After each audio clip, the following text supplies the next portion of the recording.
Hello everyone, I am Murugan. We are going to find the largest sequence of oneness in a binary array.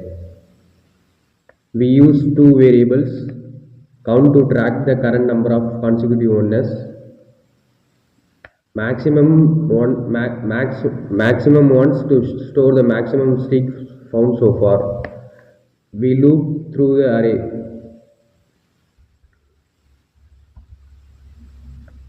If the current number is 1, we increase the count.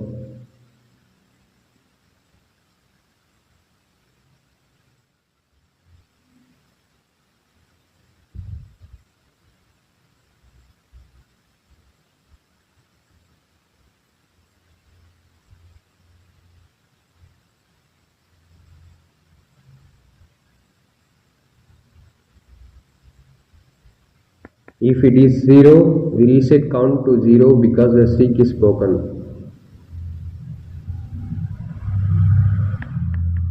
At every step, we update max ones to store the highest value of count.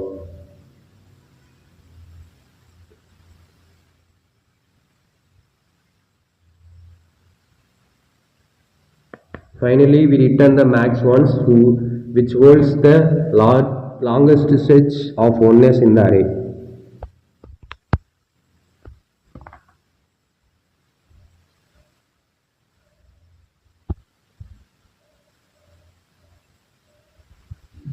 போயிட்டு அந்த எந்த இது second